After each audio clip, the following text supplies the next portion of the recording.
जो लोग भी धरने पे बैठे हैं वो याद कर लें कि हम उस समय त्रिशूल के वंशज हैं। धरने पे बैठने वालों का अस्तित्व मिटा देंगे। जो भी स्वामी जी हैं वो बात कर रहे हैं, हम तो कहते हैं किसी बहुत सीनियर लोगों के साथ बैठने की जरूरत नहीं है। सिर्फ भंते जी हैं यहाँ पर, इनके साथ बैठ जाए और इनमें क्षमता है कि अंगुली मार को भी अपना शीश बना लेंगे। वो तो एक साधु है, एक पाखंडी है, उसको करने का, लड़ाई को बड़ा करने का। तो जितना दिन सरकार डिले करेगी उतना लड़ाई हमारा।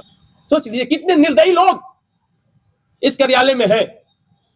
चावल चोरी का जो आरोप हमने लगाया था जांच में तो साबित हो गया। और उनको ये मत भूलना चाहिए कि हम भीमा कोरे गांव का लड़ाई लड़के आए हैं।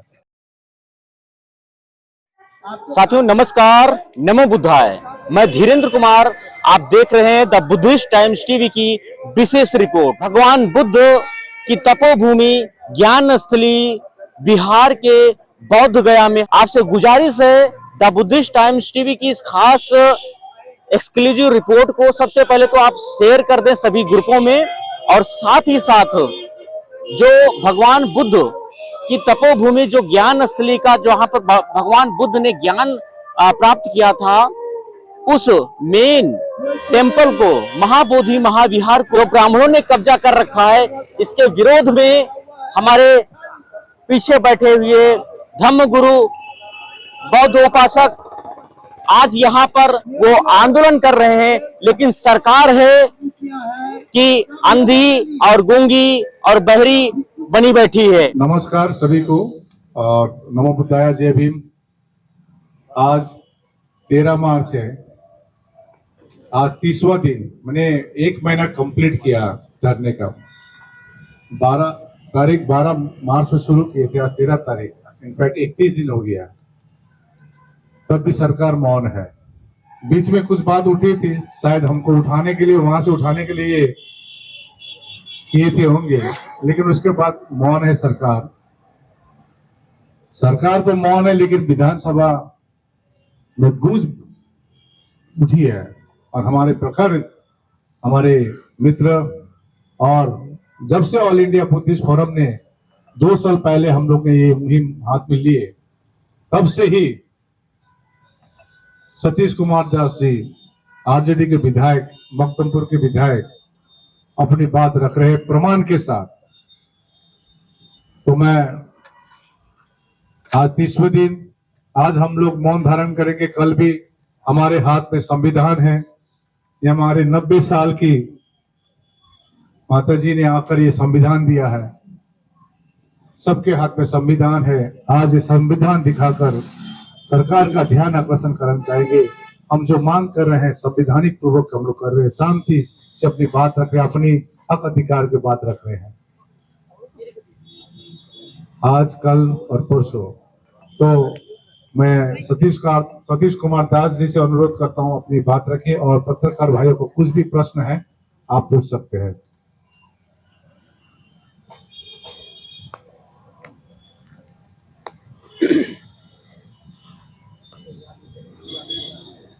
आज बोध गया महाविहार मुक्ति आंदोलन के 30वें दिन पुनः हमें बोध गया में आने का मौका मिला। कल तक होश था, आज होश नहीं था, इसलिए आज हम धरना स्थल पर आना उचित समझे। और जब ये 2 साल पहले ये लड़ाई जब की शुरुआत, एक परिचर्चा जब शुरू हुआ था, तो बहुत सारे लोग कह रहे थे कि ये लड़ाई कहाँ तक जाएगा, इससे क्या बहुत कहाँ तक आगे ले जा पाएंगे। कुछ लोग, हम लोग यदि इकट्ठा भी हो गए तो क्या इससे हासिल कर पाएंगे। लेकिन आकाश लामा जी, इनके टीम के तमाम साथी, भंते प्रज्ञाशील जी, शुरू दिन से बीटीएमसी का जो दर्द, जो बीटीएमसी में रह करके इन्होंने जो महसूस किया कि किस तरीके से बुद्ध धर्मावलंबी या बौद्ध महाविहार को किस तरीके से क्षति पहुंचाया जा रहा है, ये बात शुरू दिन से इन्होंने बताने का काम करते रहे कि जब तक बीटीएमसी एक्ट खत्म होकर के और पूर्ण रूप से बौद्ध महाविहार का प्रबंधन बौद्धों के हाथ में नहीं आएगा, तब तक ये हमारे साथ अत्याचार है, अन्याय है और ये गैर संवैधानिक है। और इसीलिए हम सब लोगों ने इस लड़ाई की शुरुआत की और आकाश लामा जी ने सबको जोड़ने का काम किया। ये दूसरे प्रदेश से रहने वाले लेकिन पूरे भारत में घूम करके एक माहौल इन लोगों ने बनाने का काम किया। हम लोग 2 बार अल्पसंख्यक आयोग के राष्ट्रीय अध्यक्ष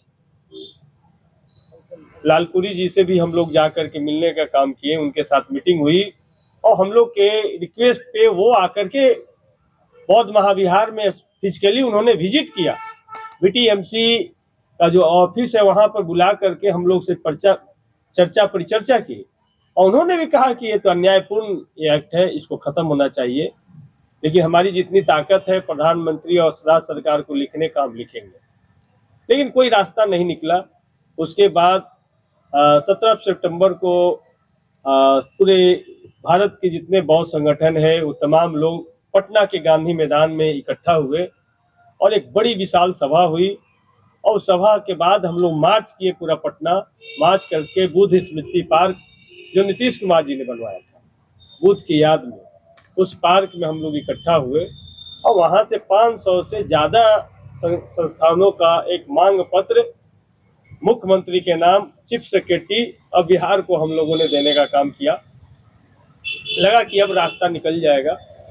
उसके बाद महीनों दिन इंतजार करने के बाद कोई रास्ता निकलता हुआ नहीं दिखे, तो फिर 12 जनवरी को बुद्ध विहार पटना से एक महाबोधि महाविहार मुक्ति रथ रवाना हुआ, जिसमें तमाम भंते बौद्ध धर्म के मानने वाले, अम्बेडकर फुले परियार जगदेव बाबू के मानने वाले तमाम लोग उस दिन इकट्ठा हुए और सभी बिहार के सभी जिला मुख्यालय से होते हुए यहाँ पर 11 फरवरी के रात में पहुंचा और 12 फरवरी से अनिश्चितकालीन भूख हड़ताल जो रिले हंगर स्ट्राइक था उस पे बैठने का काम हुआ।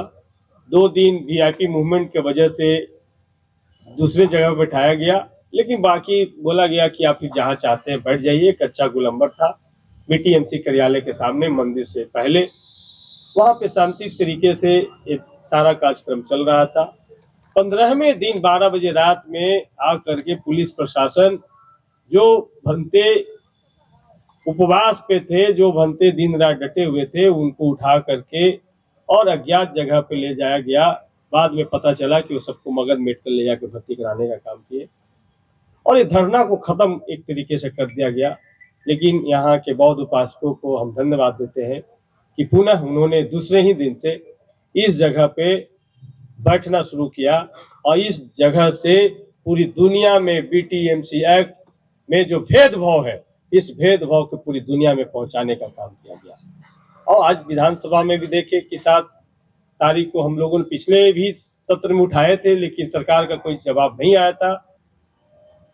फिर हमने 7 मार्च को सदन के अंदर बजट पे चर्चा के दरमियान में इस बात को जोर शोर से उठाए। उसके बाद भाकपा माले के विधायक अजीत कुशवाहा जी, अमरजीत सिंह जी, ये तमाम लोगों ने शून्यकाल में इस सवाल को उठाया और सत्यदेव राम जो भाकपा माले के उप संसदीय दल के उप नेता है और विभिन्न सदस्यों ने उस पर सबका साइन होता है, उस सिग्नेचर से उन्होंने कार्य स्थगन प्रस्ताव लेकर के आए और कार्य स्थगन प्रस्ताव में हम लोगों ने चर्चा की मांग की।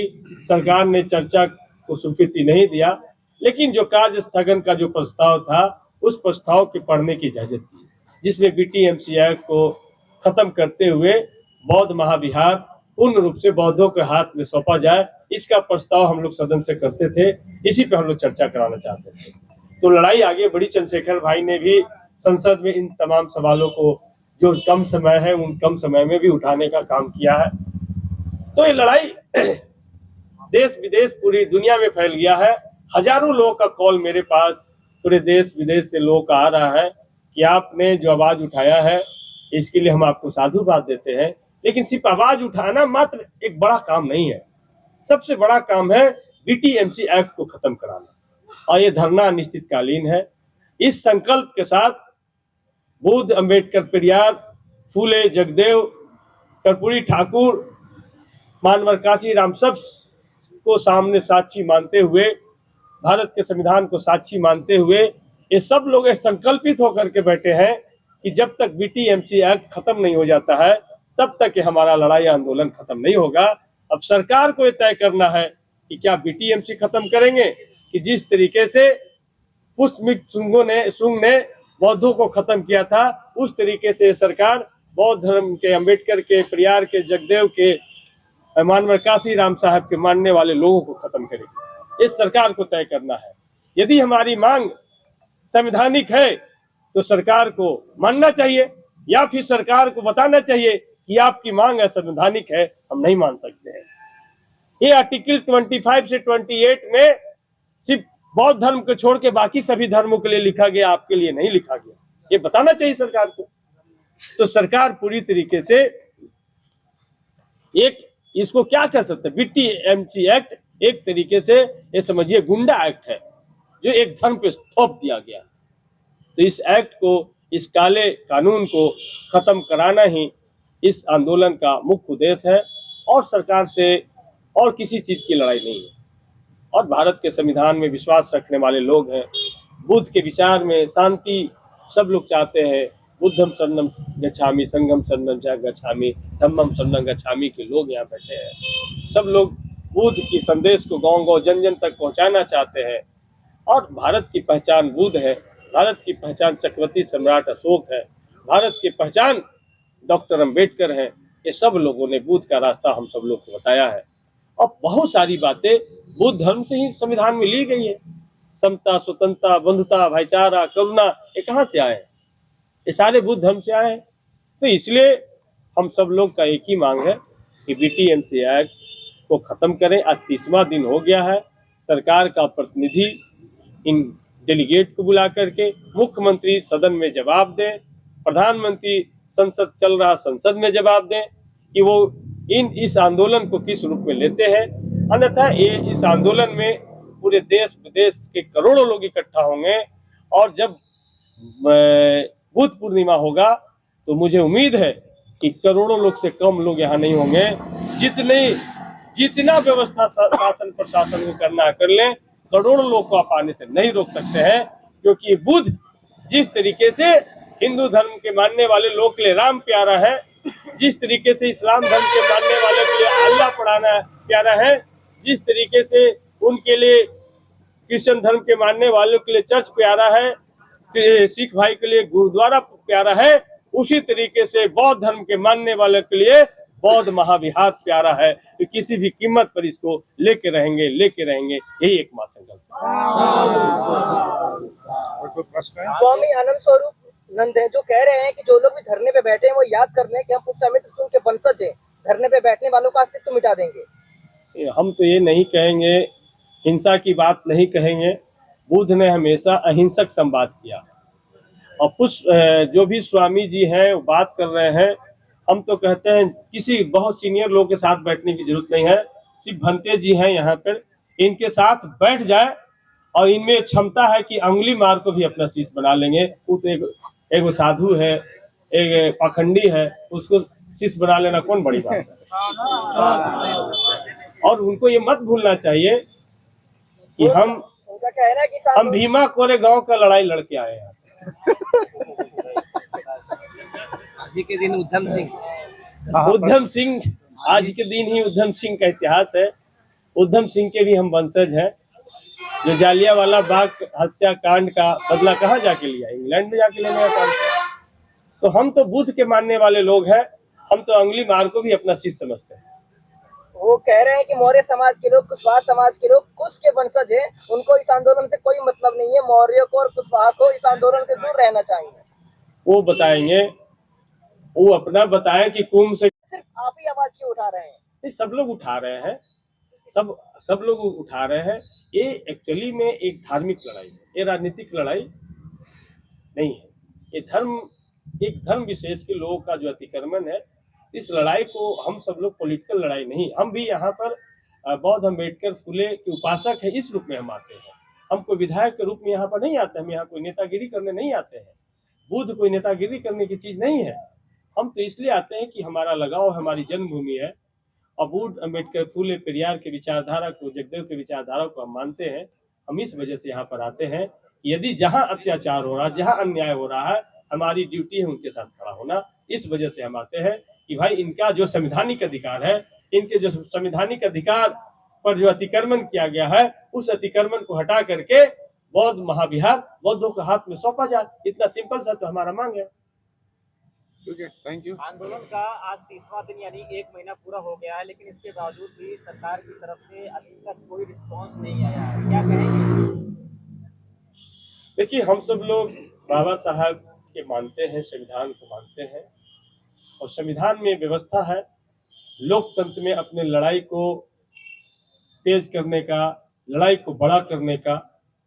तो जितना दिन सरकार डिले करेगी, उतना लड़ाई हमारा व्यापक और बड़ा होता जाएगा। आखिर कब तक आप लोग बैठे रहेंगे ऐसे मौन रूप से? जब तक बौद्ध महाविहार बौद्धों के हाथ में नहीं सौंप दिया जाए तब तक। और बौद्ध महाविहार में बीटीएमसी एक्ट के आड़ में जो गैर बौद्धिस्ट और जो तथाकथित बौद्धिस्ट जो मेंबर बनाए जाते हैं, उनका काली सूची मेरे पास है। किस तरीके से बीटीएमसी एक्ट में यहाँ का एफसीआरए कोड जो होता है, जिसमें फॉरेन डायरेक्ट इन्वेस्टमेंट आता है, जिसमें जो फॉरेन से जो दान देना चाहते हैं वो डायरेक्ट खाता में दे सकते हैं। यहाँ का जो लेखपाल है, सुजीत मिश्रा की लापरवाही से ये 80 लाख रुपया जुर्माना जमा करना पड़ा। लेकिन सुजीत मिश्रा 80 लाख रुपया जुर्माना बीटीएमसी के कार्यालय ने जमा किया अपने खाते से, लेकिन वो मिश्रा जी हैं इसलिए उनको प्रमोशन दिया गया। यदि दूसरे लोग होते तो उनको बर्खास्त कर दिया जाता, जिसके वजह से 80 लाख रुपए का नुकसान हुआ, जिसके लापरवाही की वजह से। और वो मिश्रा जी जिनकी बेटी का बहाना बनाते हैं कि हमारी बेटी को कैंसर जैसी बीमारी हुआ है, पूरे जितने बौद्ध बिहार के लोगों ने दान दिया, एक एक वर्कर, एक एक मजदूर ने दान दिया, लेकिन वो अपनी बेटी के इलाज कराने के बजाय वो जमीन उस पैसे से खरीदने का काम करते हैं। उसका भी कागज है। सोच लीजिए कितने निर्दयी लोग इस कार्यालय में है। चावल चोरी का जो आरोप हमने लगाया था, वो जांच में तो साबित हो गया। हम सरकार से कहते हैं कि जो हमने आरोप लगाया उसकी जांच रिपोर्ट सार्वजनिक करो। यहाँ के जो केयर टेकर हैं वो हजारों करोड़ के मालिक बन बैठे हैं। उनका जाके देखिए, अपना अलग से बौद्ध बिहार चल रहा है। देश का सबसे बेहतरीन बस सैकड़ों की संख्या में उनके नाम पर है। देश की सबसे बड़ी बड़ी महंगी गाड़ी उनके नाम पर है। तो एक बौद्ध उपासक बौद्ध का प्रचार करेगा कि गाड़ी का प्रचार करेगा? तो ये चीजें हैं, प्रूफ के साथ हम कर रहे हैं। और जिला पदाधिकारी से हमें उम्मीद है कि वो अध्यक्ष होते हैं जो आपके यहाँ जो एक काला गुजारी हो रहा है इसकी जांच कराए, और नहीं तो राहत इंदौरी साहब कहते थे ना कि लगेगी आग तो आएगी कई घर जल। यहाँ पे सिर्फ मेरा मकान थोड़ू है, सभी का खून शामिल है यहाँ की मिट्टी में, किसी का बाप का हिंदुस्तान थोड़ू है। तो आप जो समझ लिए हैं कि आप पे कोई कार्रवाई नहीं होगी, ये जो तथ्य है, डॉक्यूमेंट्स है, नहीं मरेगा। और जहां भी आप जाइएगा ये तथ्य और डॉक्यूमेंट्स आपका पीछा करेगा। और गौतम बुद्ध भी इतनी ताकत थी कि आपको सजा दिलाने का भी काम किया जाएगा।